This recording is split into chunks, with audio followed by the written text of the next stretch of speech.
Yo, welcome back to today's video. We're gonna do something a little bit different than just playing the game. I'm gonna go through my settings thus far in 2026. It's March right now, just for a timestamp so that you know how updated this is in the future. But 2026 in March, these are the settings I have right now.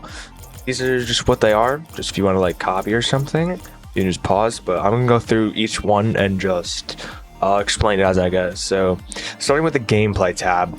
The split screen, yeah, it doesn't matter. Cross-platform, you want to put this on specifically if on PC, it'll just give you a quicker queue. But if you're on console, I don't think you have this option, but if you do, you probably want to just turn it off because PC vendors have an advantage. For these, you want all three of these on high, and then the input buffer. For this, just don't have it on default. The only time you want it on default is if like on LAN, but none of us hit an RLCS anytime soon, so whatever works for you works for you. Whatever you feel is less latency. Sometimes it's even just a placebo. If you switch it or something, you'll feel less laggy. What I use it as, but obviously there might be one specifically better for your internet or something. The competitive divisions, I just have this on. It's preference. You don't really need it if you want. It's just better for like benchmarking your progress. Your ranks, then yeah, you probably want all of these on because why wouldn't you? Just want to know what rank you are. Obviously, if you hit SSL, you want to know your SSL. Force default team colors, this is just optional. I should have this on, in my opinion. Putting this on is just, it's more of a placebo of if you play consistently on the same colors, you'll just play more consistently overall. Compared to if the opponents are like green or something, you don't really want it messing with your gameplay. I don't know. It's a placebo and it's very mild. It won't really affect your gameplay that much, so it's not really that big of a deal. But for me personally, I'd recommend it on. Game stats level, I just have it on all stats. Some people play with none, some people with main. It's not that distracting. It's just kind of there. It doesn't really do much. You just get like a first touch or something, or like centered ball. It doesn't really do much. It's also preference here. It's just if you want to see what you're doing up top, you can. That's simple. The tournament schedule, you want to put this on your region unless you're playing like with a friend or something. This will just give you like the correct times in your tournaments. So like when it's 11, it's actually 11 on your tournament, or etc. That's just the tournament. Put it out your region. Don't think about it. Display party leader.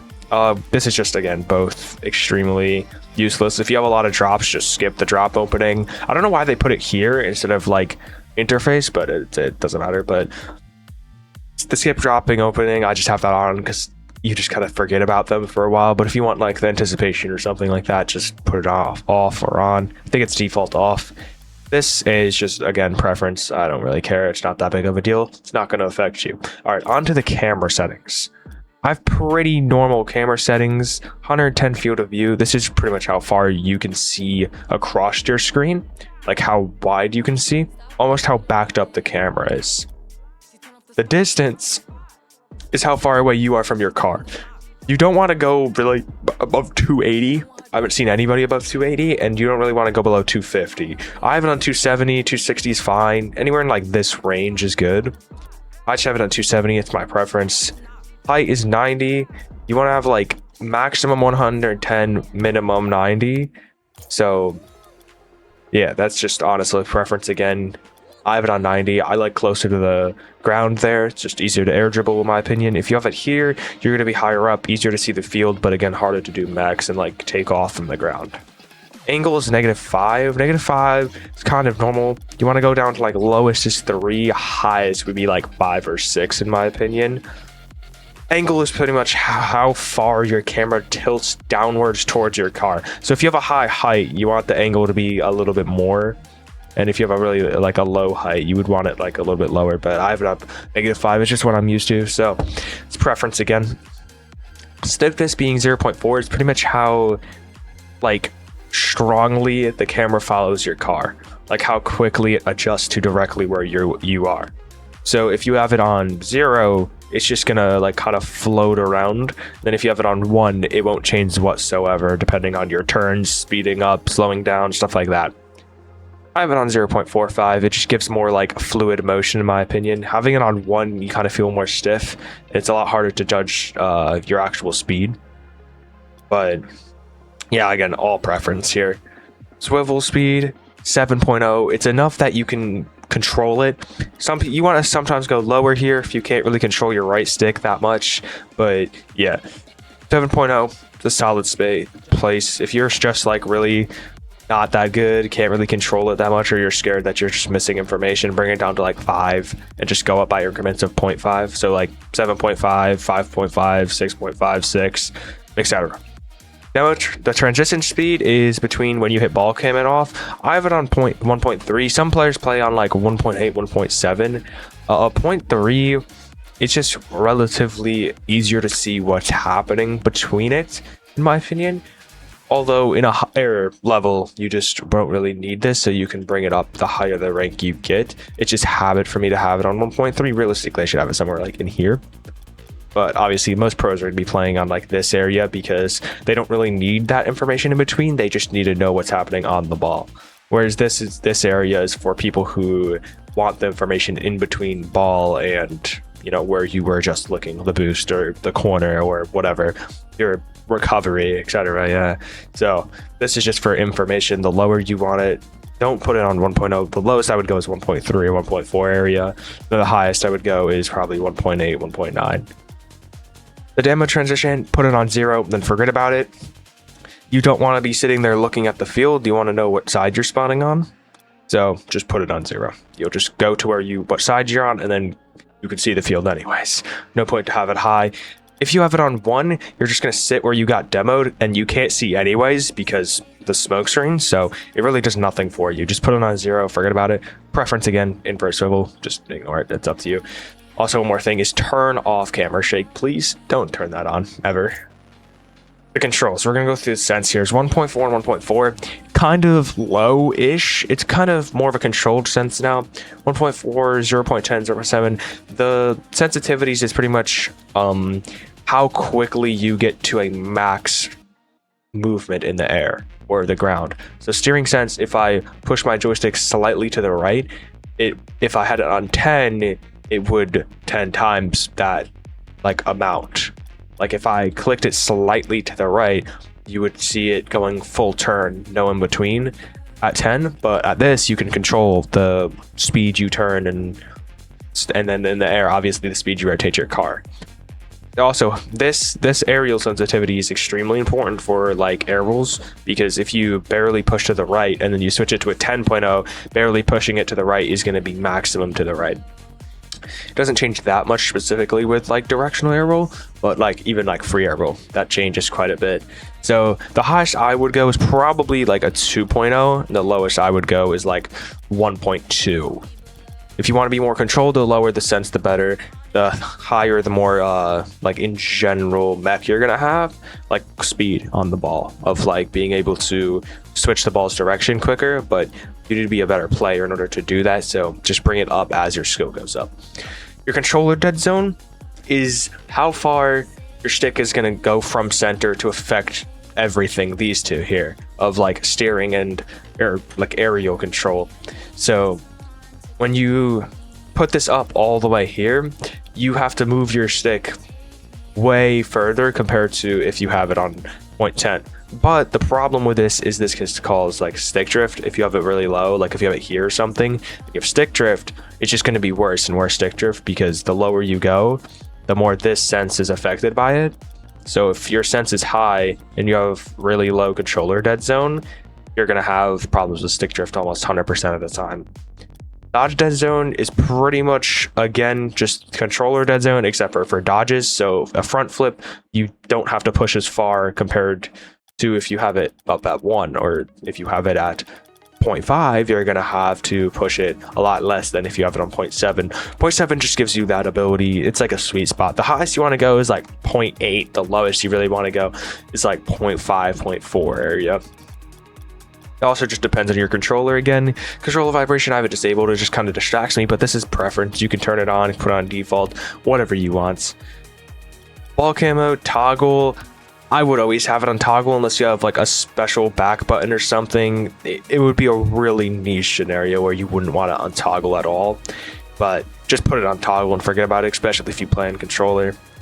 Mouse sensitivity, all of this, I don't play in keyboard, so I'm not going to go over these because I don't know what the right thing there is. I'm going to go through my binds real quick. All of this is default here. My boost is on RB. It's my top pad above gas. What this does is make it so I don't have to fat finger boost while jumping through the air. So A and B aren't right next to each other, and A and RB are completely separate. So when you double jump to take off for an aerial, you can boost through the aerial, or a speed flip, you can boost through it a lot more consistently with this. My power slide's on LB. I'll get over that in a sec. Default air roll, which is just default air roll, so I have the default bind for it. It's just like to recover or something. My air roll right is on the same as my power slide because my air roll right is what I use for air dribbles and like mainly mechanics.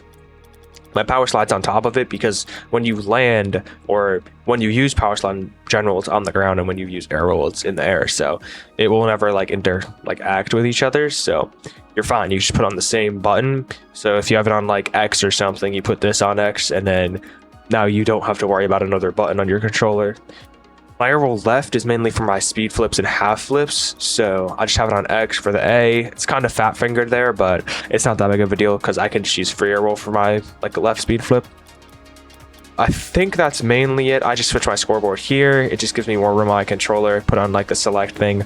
That's all the real things I want to go over, but I do definitely recommend taking the boost on RB because it just does really help with like aerials and being able to consistently boost through things. It just in general helps your speed and movement. Power slide here does as well. So if you really do want to switch it, it took me about 4 days to get used to the boost. A little bit less, a little bit more, depending on how much you play a day. I was playing like 4 hours a day at the time. It took me about like 15 hours, 4 or 5 days. So yeah, it didn't take that long to get fully used to it, and now like it's been like a few weeks since I switched it, and I definitely feel better than what I was. Moving on to interface here. Interface scale, I have all of these up. I don't really care for this. This is preference. You can just bring it all the way down if you want to strain your eyes, but I'm good. I just put it up to 100. It is what it is. No big deal. Anyways, nameplate scale, the display scale, my fault. That's the size of your entire screen. So if you have like a really weirdly sized monitor, you want to bring the UI down or something, that's what you would do it for, but it's really niche. Just put it on 100. It's not that big of a deal. The nameplate scale you want at, honestly, 200 might be too big, but it's what I'm used to. But you do not want it at 100 or like 50 or 100. Put it at like minimum 150 to 200. 200 is pretty like extreme, but yeah. My nameplate mode is just normal. Always put it on normal. Never change it. You can put it on simplified if you want, but normal is just like the default is just better in my opinion. It doesn't matter that much if you see their name or not, but I think simplified is a little bit too hard to see. It can blend into the arena sometimes. Match notifications, I have them all. Really doesn't matter. It's just like the 3, 2, 1, the goals and just stuff like that, but it is what it is, the preference. The connection, you want this on so you know what's happening, especially if you're lagging or have latency, to see if you can find the issue with it. Colorblind mode, I just have this on because I don't know, I just like the way it looks. It's really just different. It doesn't matter. The notifications, you can turn this off, especially during game, but the only problem is when you come out the menu, especially since I go straight to free play, I would never be able to like see somebody if they invited me, so I have it on. The item shop notifications, just turn this off unless you really want to know what's going on in the item shop. I just have it on because sometimes they have really good deals in there just once in every 10 years after scamming you for a century. But yeah, like especially when they had that like the black and white octane, I bought that. It's just good to have. It's not that big of a deal and it doesn't really do much. The team color boost meter is just color the boost meter with your team color.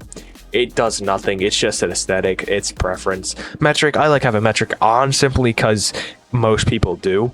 Even though I'm in like US, I don't really use miles an hour for this game, at least. Like obviously in real life I do, but for this game I just have metric on. it's just more relatable to most players, so just have it on.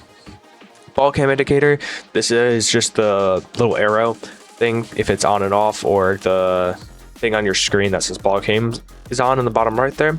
So turning this on is just kind of a waste of space in your screen. You know if it's on or off because you can see.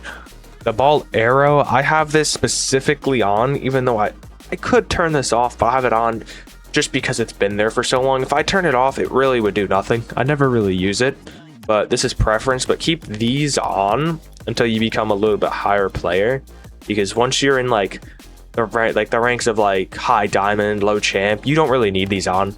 But especially in like gold or like silver or something, if you really don't know what's going on, you should have these on. It just tells you where the ball is and if you're actually looking at it. Performance graphs I have on none, but if you really want, you can just have like a short one on, or like something very, very small like this, but doesn't really do much at all. It's just there if you want to check your specs or something. Make sure you're actually getting the right amount of frames. Convert platform frames. This is just like, if you have those friends, then sure, but just turn it on, turn it off. It doesn't really make that much of a difference because it's just the name that's there. So it is what it is. It's just, if you know them by whatever name they have, then you're just going to know who it is anyways. All right, video settings. I have it on 1080p. That's just what my monitor is. Full screen. Some people play in windowed. I play in full screen. Windowed slightly lowers your frame rate, but it does allow you to just tab out and just leave without having that little weird like black or like the loading moment. Anti-aliasing, just turn it off. It's just not really useful. It just lowers your FPS. If you have a really bad monitor or like a really bad graphics card, you can turn it on, but that's about the only time you ever want to. Render quality very high, like high quality, because the further away you can see, the better, the more consistent the field will be.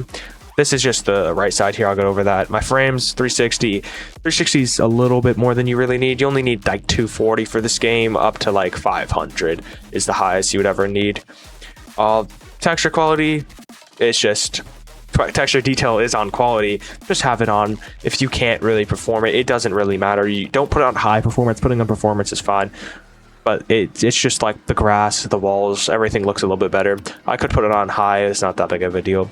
World detail, I have it on high because like the ball, your cars, the opponent's cars, it matches with the render quality, because if you can render it in but it's at low quality, it doesn't really do anything if you still can't see it. This is just everything. Particle detail, you don't need this. Just turn it off. It just doesn't do really anything for you. I'll be real. The particle detail is useless. Then effect intensity, just turn it off to low. You don't need to be shaking. You don't need like the touches on the balls to be nuclear bombs. Just turn it to low intensity. Move on with your life. High quality shaders, yes, turn these on. Everything else here is really useless unless you want like certain weird effects to your screen. If you're like used to having weather effects and you like how it looks, or light shafts or lens flares, just turn them on. But this is what I have. Keeps the game looking good without anything extra, just a simple version of the graphics. Audio quality, this is just all really preference here, nothing crazy. This is like not that big of a deal, but all three of these I have it on just because sometimes I do use the Rocket League music. The mute unfocused is just like if you're tabbed out or something, you don't have music on. I should have voice chat on, but I don't really talk in-game. I always am in Discord, so it doesn't matter. You do want gameplay audio on. Some players don't play with it. I used to not play with it, but just playing with it even slightly with music over it, it just gives you a little bit more awareness if like somebody's actually behind you, or if your teammate's lost, not there. If you can't hear him behind you, means you probably don't have him back there. It's just simply better for your game sense, in my opinion. So that's just a good thing to have. But everything else here is just preference. Speakers low, all of this is just really preference. I don't have them on, so this you can turn on. Most people have them on. I just have it off. I don't feel like it. These, again, all preferences. The only thing I would say here is definitely rebind these four to something actually useful. Faking would be like a Spanish. If I spam I got it, Also, like this isn't Spanish. This would be like an actual fake right pass on your left, on your right, going for a boost. Some things for columns for your teammate, and the rest is really up to you. The extras, you don't really need any of these. So yeah. All right. Well, that was today's vid. Thanks for watching. If you watched this far, consider liking and subscribing. It helped me out a lot. And yeah, also one last thing is these settings won't do you much good unless you know how to play the game. If you want to know how to play the game, send your replays in my Discord in the description, all my videos, shorts, long form, everything. Just join up, send a replay in the replay area for it, and boom, I'll go look at it. If you ping me, look at it, see if I want to use it or not, and maybe even make a video about it. Or I'll definitely DM you some tips and stuff for it, because I'm kind of a bum. I don't really have much time. So yeah, thanks for watching.